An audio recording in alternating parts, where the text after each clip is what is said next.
평전 스님이 말씀하시기를 싱거로운 빛이 이상한 빛이죠. 이상한 빛이 어둡지 아니해서 만고에 빛나는 법이니 이 물에 들어올진된 지혜를 두지 말라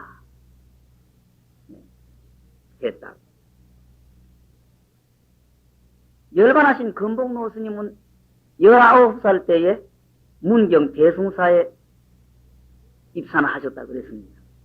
근데 요즘에는 절들들 가보면은 그건 잘 못 보겠습니다만은 옛날에는 큰 절이건 작은 암자절이건 가면은 대문에든지 이렇게 커다랗게 법문을 써붙여 놓은 절들이 있었습니다. 조이에도 써놓고 또 주련 같은 것도 법문이 있습니다만은 조이에도 글씨를 써놓고 그랬죠.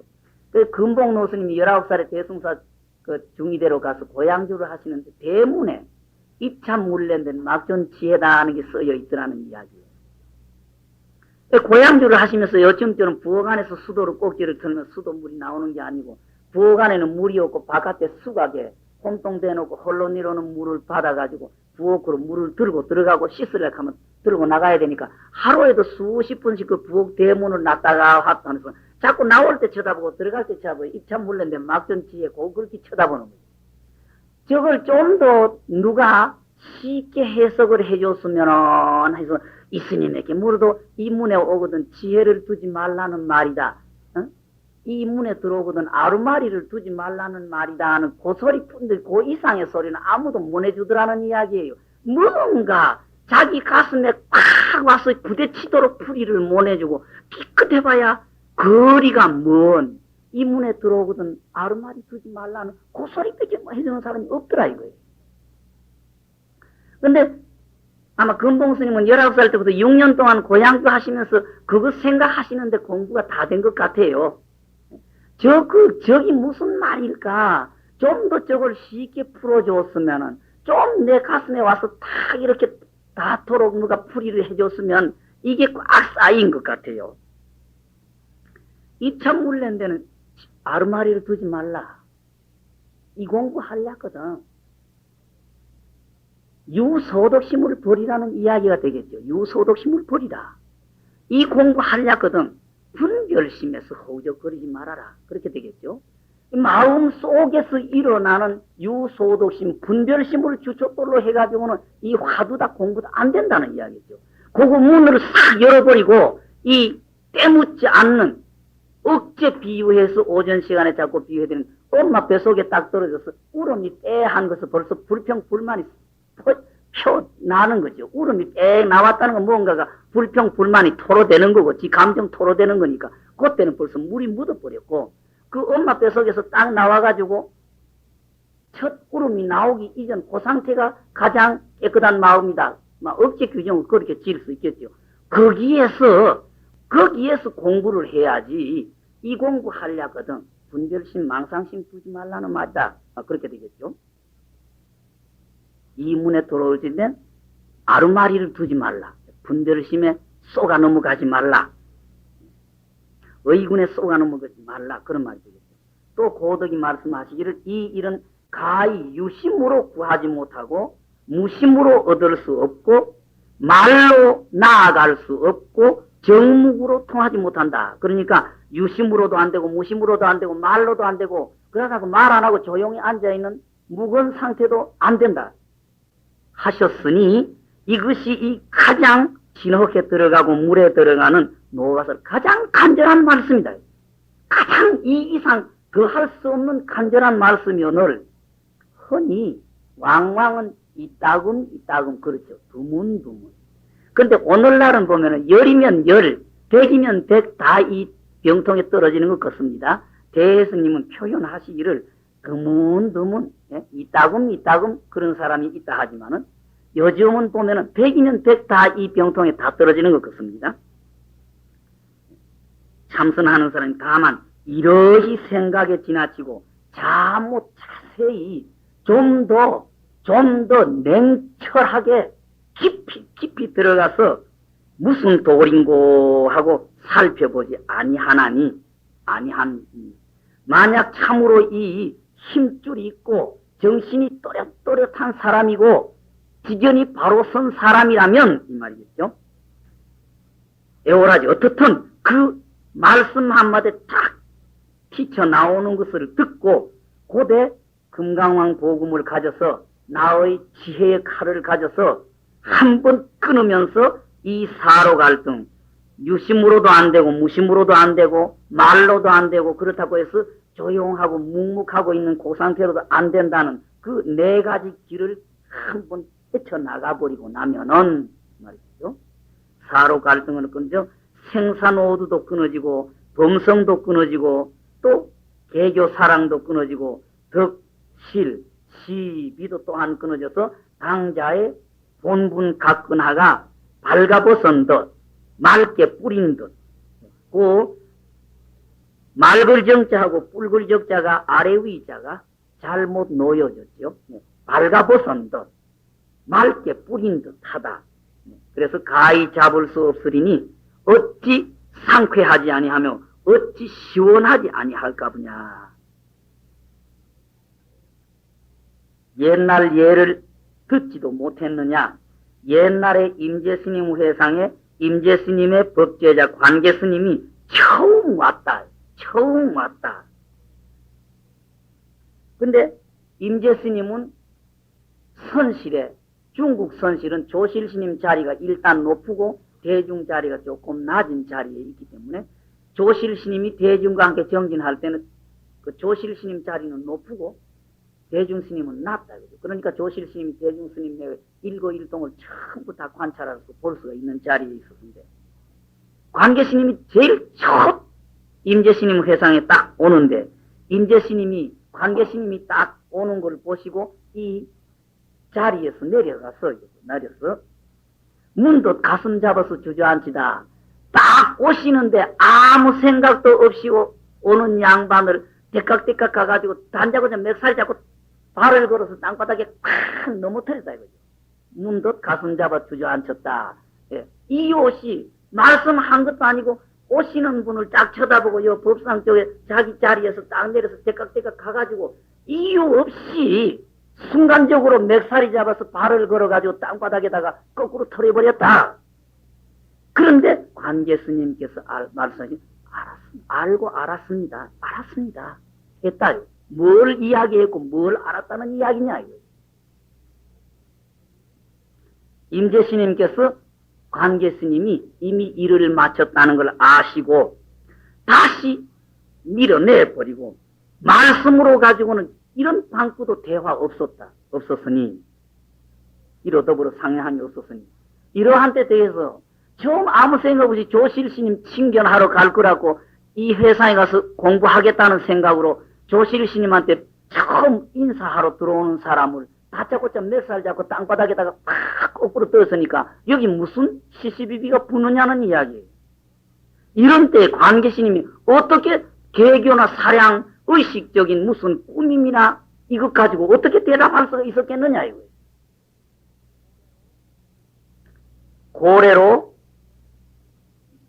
고래의 행유 여차 방향이오늘 방향은 모양이고 본보기죠. 본보기.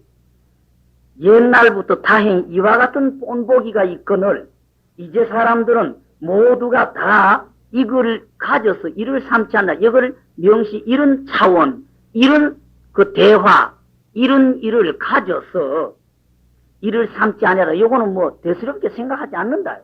옆으로 넘겨버리니 다만 추심이 되미로다. 공부한다고 하면서도 식수에서 허우적거리고 칠의 공부를 하는 거지 진짜 공부는 못 짓고 있는 거다.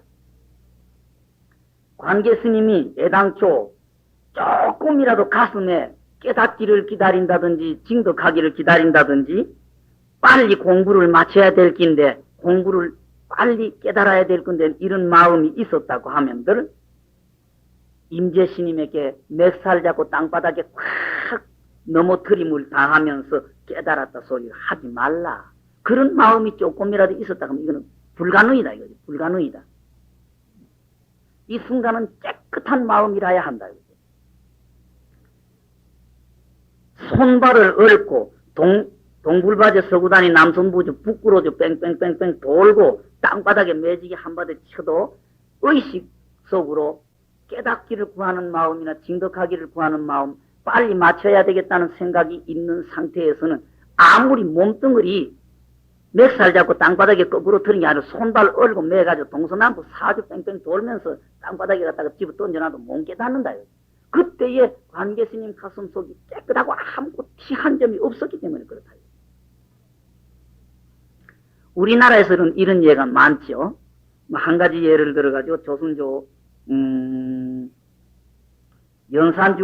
연산주 때 조금 넘어와가지고 황하산 직지사의 그 벽계 정심선사가 불교 탄압 때문에 승복을 입고 절에 계실 수가 없어가지고 머리를 길러서 상투를 쫓고 속복을 해서 황하산 그 직지사 뒷산에 들어가서 숨었을 때에 허름한 할머니 하나 데려다 놓고 딴 사람이 볼 때는 꼭 어떤 늑술해한 무이무탁한 늑술해한 내외분이 사는 것 같으면서도 그 때와 사람을 기다릴 때에 벽계 정심선사 회상에 벽송지엄선사가 찾아갔잖아요. 벽송지엄선사가 찾아가서 그 노장님한테 가서 그 시종을 하면서 공부 한마디를 듣고 싶어가지고 하는데 노장님 한 말씀도 안 해주시는 거예요. 말씀이 없으신 거예요.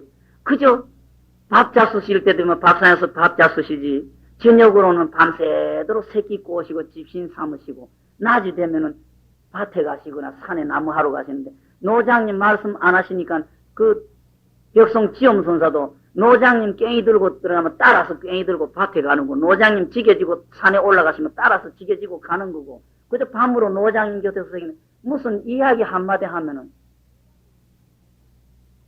대답이 없는 거예요. 노장님이 나는 그런 거 모른다 이거예요. 나는 그런 거 모른다. 3년을 그 고통을 참고 참기다 노장 틀림없이 뭔가 있을 긴데 이놈의 회장이 아무 말씀 안 해주니까 마지막 차원까지 딱 온 거예요. 벽송지엄선사가 하룻밤에 칼을 갈았어요. 밤새도록 칼을 갈았어요. 노장 틀림없이 한마디 해줄 수 있는 노장인데 안 해주니까 내일은 노장한테 단도직입적으로 물어서 답 안 해주면 노장 죽여버리고 나 죽는다 이거예요. 그게 간 거예요. 그게 가가지고 다음날 칼을 품고 가가지고 일러달라고 하니까 나는 모른다. 아무것도 모른다. 차마 노장님을 죽이지를 못했어요. 그 칼을 노장님 앞에 내놓고 그 벽송지엄선사가 통곡을 했어요. 스님 한 말씀 일러주십시오. 스님에게서는 분명히 이 내 답답함을 풀어주실 수 있고 이 적적 대의를 알고 계시는 어른인데 왜 안 일러주십니까? 실제 내가 스님을 죽이고 싶었다 이거예요. 죽이고 싶었는데 차마 내가 죽이지를 못하겠다고 칼을 파랗게 간 칼을 정심선사 앞에 내놓고 통곡을 했어요. 가겠습니다. 내가 여기 온 것은 공부하고 한 말씀 듣고 싶어서 왔는데 스님께서는 한 말씀 안 해주시니까 가겠습니다.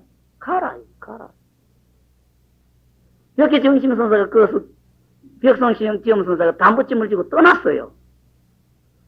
그때 심정 어떻게 했습니까? 거기 어떻게 형언할 겁니까? 그 순간을 조만큼 가는데 뒤에서 지엄아 하고 3번을 불렀어요. 그러니까 큰 뭔가 괘씸하기도 하고 믿기도 하고 큰 마지막 끝까지 큰 뭔가 치밀었던 이 생각이 결국 공부 문을 여는 열쇠든가 보죠. 그 착잡한 심정이 그거 왔죠. 칼을 갈아가지고 죽이러 가가지고 죽이지를 못하고 통곡하고 돌아오는 그 심정이 그게 같지 않겠어요. 그게 그 착잡한 심정이라고 할까 뭘까 여기까지 꽉 맺혀가지고 오는데 부르니까 해딱 돌아보니까 주먹을 이 먹고 그랬어요. 그 말씀 아래 정심선사 눈이 열렸다 그러잖아요. 그게 도착할 때에 이루어지는 거지. 조금이라도 분별심이 붙은 상태에서는 안 된다. 그리고 이 기도를 하든 화두를 해보면 인위적인 장난이 너무 붙습니다. 빨리 깨닫고 싶어요. 잘하고 싶고 하는데 이거는 화두는 안 되죠. 인위적으로 화두를 만들어가지고 여기에서는 의식 위에서 의건 상태에서의 공부는 안 된다. 의건 상태를 벗어나서 화두를 들어야 되는데 언제나 24시간 의건 상태에서 화두를 들면서도 화두가 되지도 안 하고 의금 상태에서 화두 드는 상태 가지고는 안 된다는 걸 알면서도 벗어날 수가 없어요. 그래서 벗어나고 싶어서 바닥바닥바닥 하는 게 그게 결국은 의군 속에서 희오리 바람 치서 휘몰아서 뺑뺑 도는 상태이기 때문에 그 상태는 안 된다는 이야기예요. 하고 싶고 잘하고 싶고 빨리 깨치고 싶다 이게 그저 이근 속에서 희오리를 치니까 그 상태에서 어떻든 이 시간 공간을 벗어난 이 의근 상태를 벗어난 상태에서 화두를 잡아봐야 진짜 공부이며 공부가 되든지 말든지 할 텐데 언제나 이 의근 상태에서 허우적거리는 이게 안타까워가지고 막 하는 거 이런 장난이 붙는 동안은 벗어날 수가 없어요. 꾸준히 의근 상태에서 할 수 없지만은 의근의 상태라고 꾸준히 끌고 가면서 이게 완전히 이거적하다가 그는 사이에 인위적인 의식적인 장난이 뚝 떨어질 때에 시간 공간이 떨어진 차원을 맛볼 수가 있고 체험할 수가 있지. 이 답답한 생각으로 이래가지고는 이 공부가 안 되고 있는 건데 이걸 조금 의근에서 벗어난 차원에서 화두를 한 번을 들어봐야 진짜 화두를 두는 거고 공부가 되는 긴데 하는 생각이 파도치고 있는 동안은 벗어날 수가 없어요.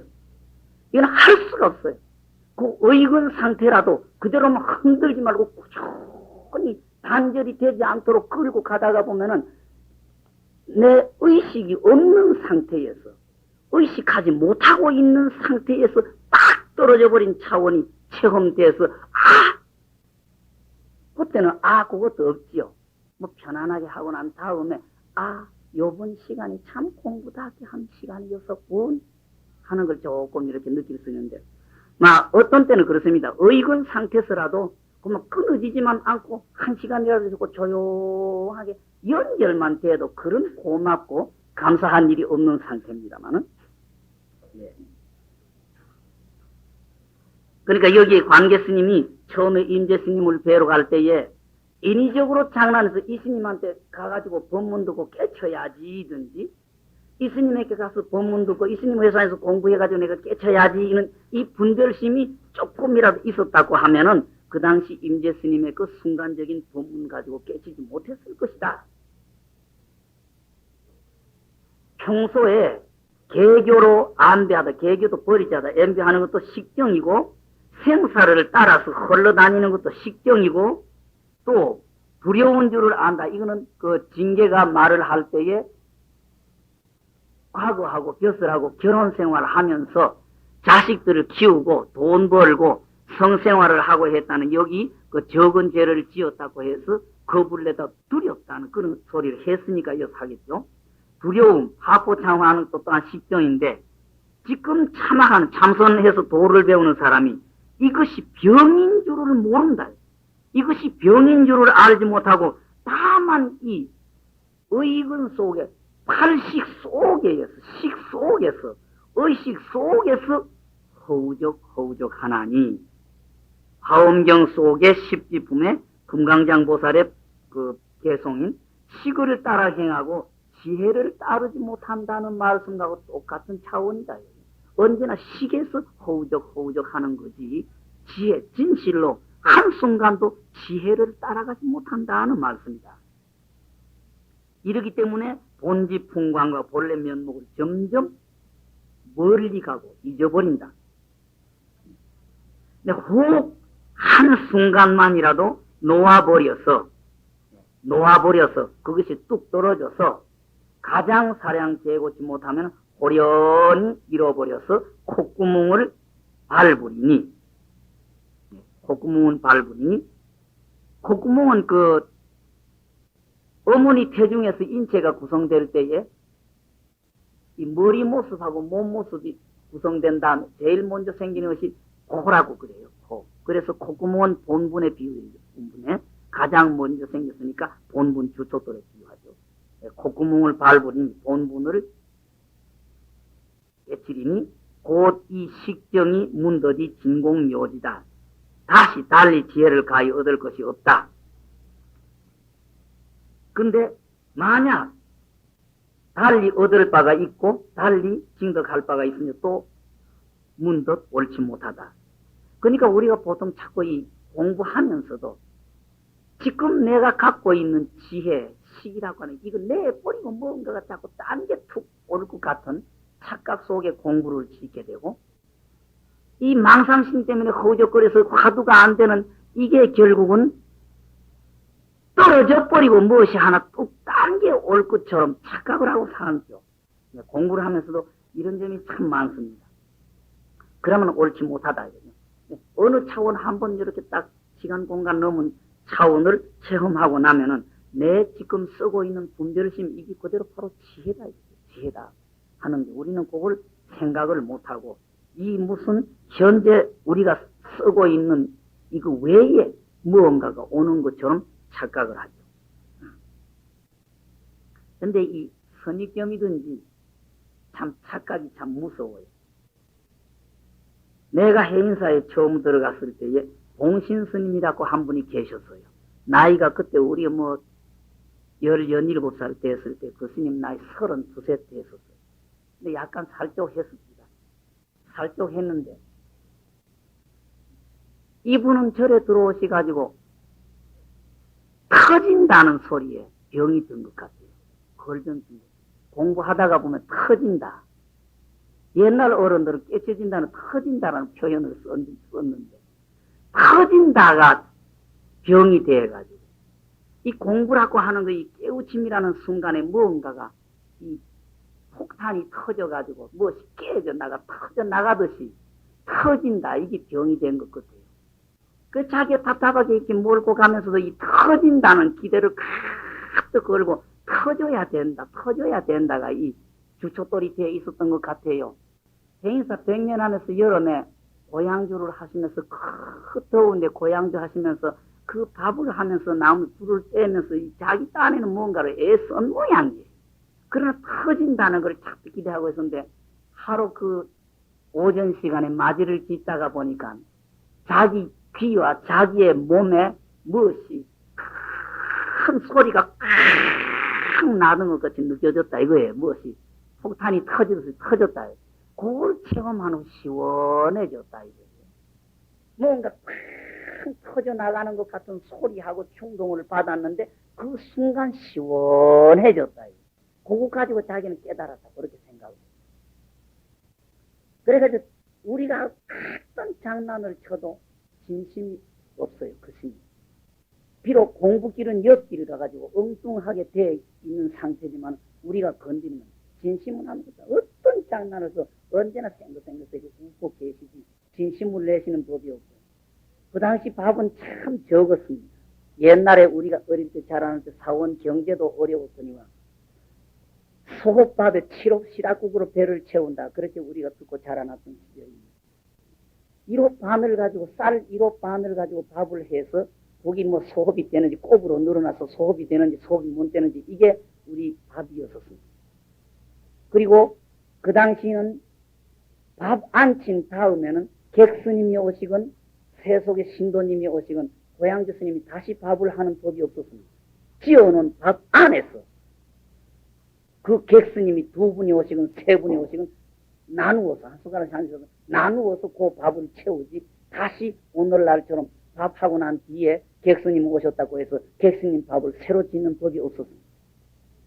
그러니까 밥하고 난 뒤에 객스님이나 신도님 내오시면 우리 밥이 그만큼 줄어져요. 줄어지니까 못 견디니까 봉신스님 밥을 빼앗아 먹어요. 부처님은 가만히 앉아 계시잖아. 부처님 되신 분은 앉아 드시는 기라. 그러고 그 스님 밥을 우리가 다 빼앗아 먹어요.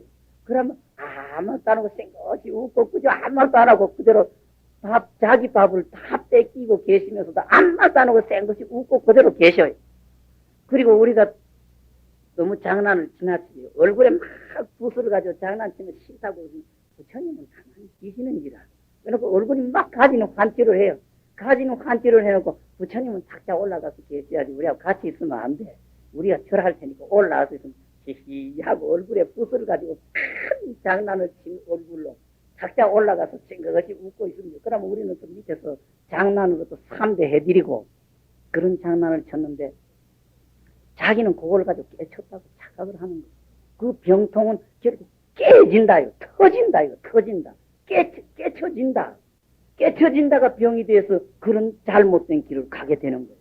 그러니까 우리가 공부를 지으면서도 엉뚱한 선입견이나 엉뚱한 옛 어른들의 이야기가 이 공부에 채쪽질을 할 수도 있지만 엉뚱한 결과를 갖고 와요. 봉신 스님은 터진다가 병이 된 거예요. 도 터진다. 도는 터지는 기다예요. 터진다 때문에 그런 병이 생긴 거예요. 그렇듯이 우리는 공부를 지어나가다가 어떤 그 어른들의 말씀을 어떻게 잘 못 받아들이면 엉뚱한 방향으로 가버리고 기대를 거는 마음이 엉뚱한 쪽으로 가버리죠. 사람이 어떤 사람이 이해했을 때에 몰랐을 때에 이 말이죠. 동쪽을 잡고 이쪽이 서쪽이다 이쪽이 서쪽이다 하다가 그걸 바로 알 때에 자기가 서쪽이라고 고집하던 쪽이 바로 동쪽이지 자기가 고집하던 서쪽이라는 게 딴 데로 픽 가버리고 물체가 있다가 다른 이 물체를 치워버리고 딴 물체가 오듯이 동쪽이라고 하는 게 서쪽이라는 게 없어져 버리고 따로 동쪽이 오는 건 자기가 고집하던 그 서쪽이 바로 동쪽이다. 자기가 몰라가지고 고집하던 서쪽이 바로 동쪽인 것처럼 우리의 지혜도 그런 거다. 이거죠. 우리 현재는 이 분별심, 업식의 지혜가 아주 나쁜 것처럼 착하고 있지만 일단 차원을 넘어서면 이게 그대로 지혜가 되는 거지.